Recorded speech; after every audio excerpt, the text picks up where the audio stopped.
Well, the prophet was not hurt. He was hallowed. And now, having seen the light, he sees two personages, as if in a pillar descending.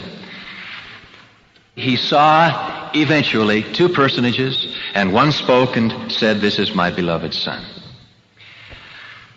Interestingly, in the Wentworth letter, the prophet says, speaking of the two, who exactly resembled each other in features and likeness.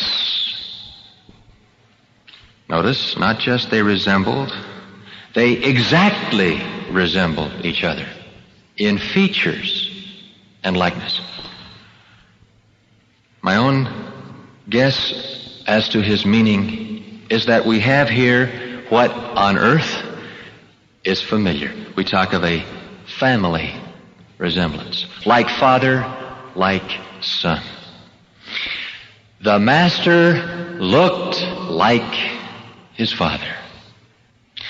Mosiah Hancock records a discourse in which Joseph Smith said that only the Holy Ghost, only the gift of the Holy Ghost and its special province of revelation can really enable you to know the Father from the Son. So much are they alike. So that the biblical statement to Philip, who asked you, remember, show us the Father, is literally true. The answer the Master gave was, Philip, have I been so long with you? Do you know me not? He that has seen me hath seen the Father. Not because they are identical, but because they are in appearance as well as in nature exactly similar. Which may give further insight to the phrase of Alma in the famous set of questions about our spiritual progress. Is the image of God engraven in your countenance? May give greater meaning to the favorite story of President McKay about the great stone face, that in the very loving of a countenance, one eventually takes on the character of what he loves. May, in fact, give further confirmation to the prophet's later vision of the 12. A group of disparate men from a variety of backgrounds, who in vision he saw through their flounderings and struggles until, this was at Kirtland, he saw them glorified, saw them welcomed in the life to come by Father Adam, greeted and embraced by the Master, and then ushered to the throne of God. And the interesting detail, he says, I saw that they all had full heads of hair. Interesting footnote. And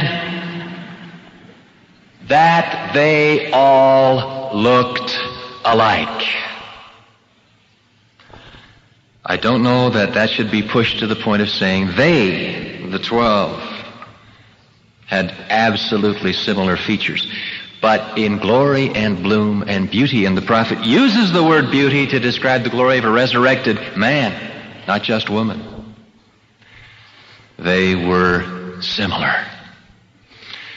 Young Joseph Smith learned in the sacred grove that to see the Father is to see the Son, and vice versa.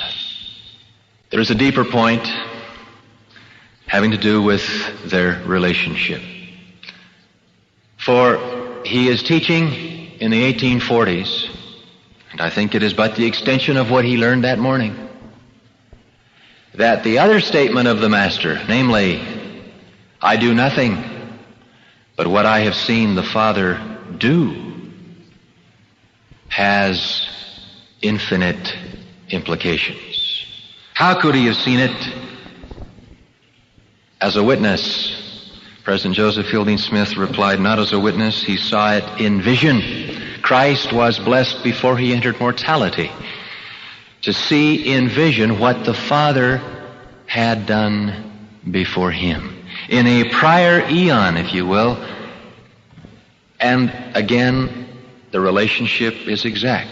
If Christ himself was uniquely begotten and was firstborn in the Spirit, and if he was the Christ, not only of this earth, but as the prophet taught later, of the galaxy,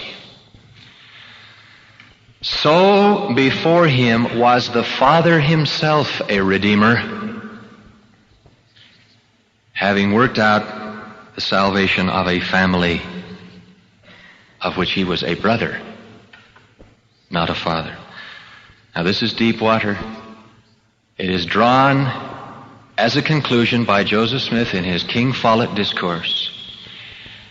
And whatever else it may mean, and I take it to be mind-boggling, it at least means this, that the Father by experience knows exactly what his Son has been through. And the Son by experience knows exactly what the Father has been through. And when he therefore says, I and my Father are one, it is not a metaphysical identity.